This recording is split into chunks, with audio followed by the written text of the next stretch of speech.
I think what's been incredibly refreshing about the old Souček and Soufal signing at West Ham is that they want to be here. I mean, they really do want to be here, don't they?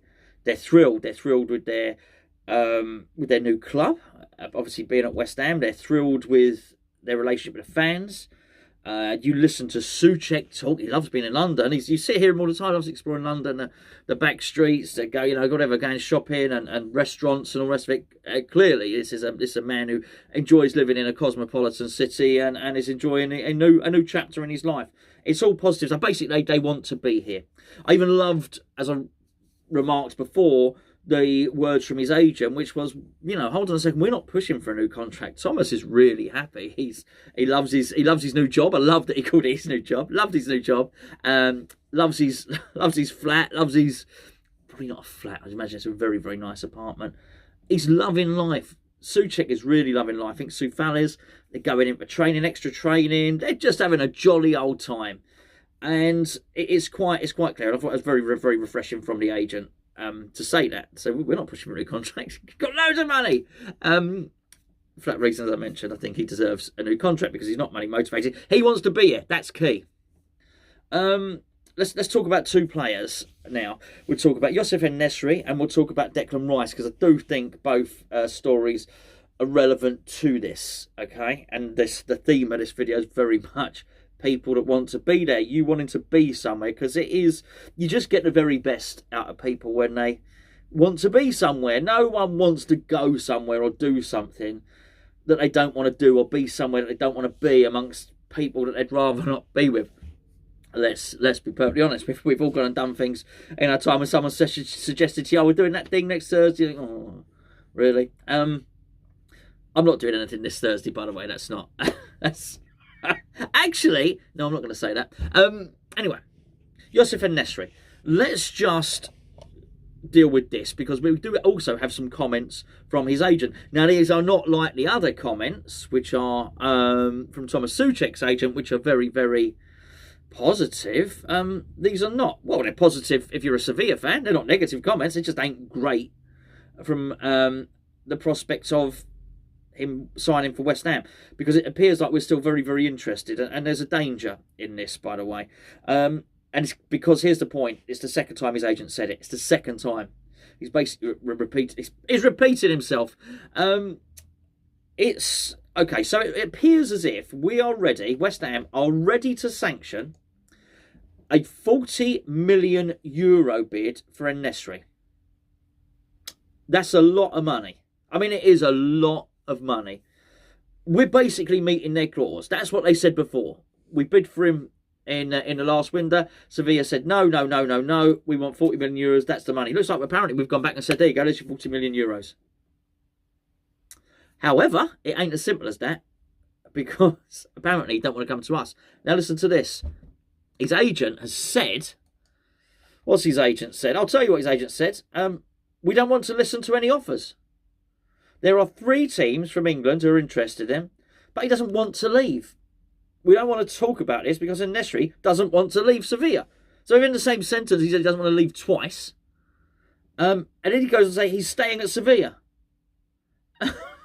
This is not somebody trying to get a new deal. These are not the murky tactics of contractual discussions. No. This is somebody saying, my client likes it here. The previous statement was very much, and Nesri said he loves it in Sevilla. Sevilla are a good club, by the way, okay? Sevilla are a good club. There's only one reason for him. Okay, maybe there's 2. Maybe he yearned once to play in the Premier League. Maybe that was something, but that appears to be not the case.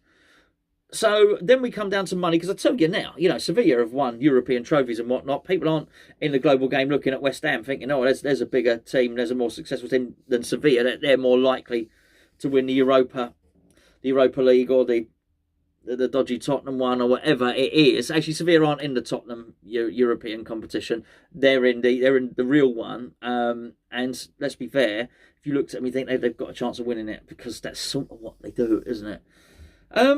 So it comes down to money. Would he want to leave Sevilla for money? Well, it appears not. If he's not, he's happy to be there.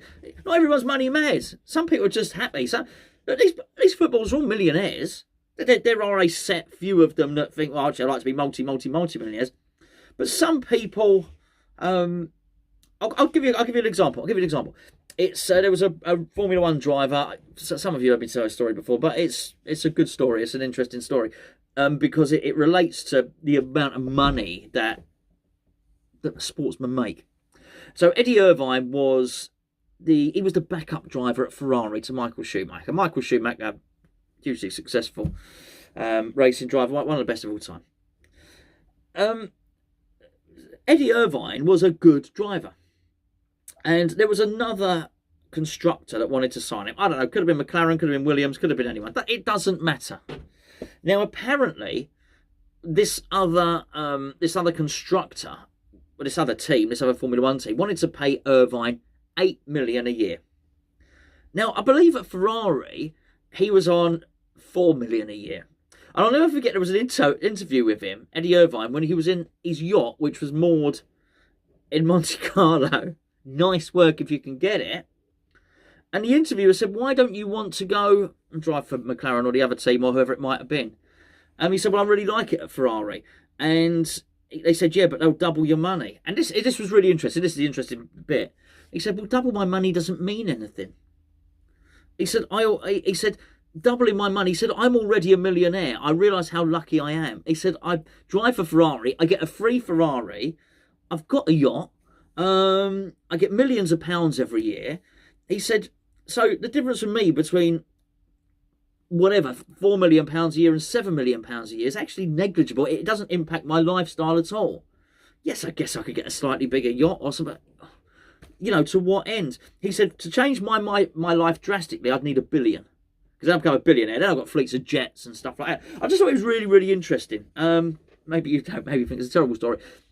My point is, there are a lot of people who actually just once they are millionaires, once they're comfortable, actually it does come into things like actually where you live is important, the schools for your kids is important, and things like that. Not everyone is chasing the buck, right?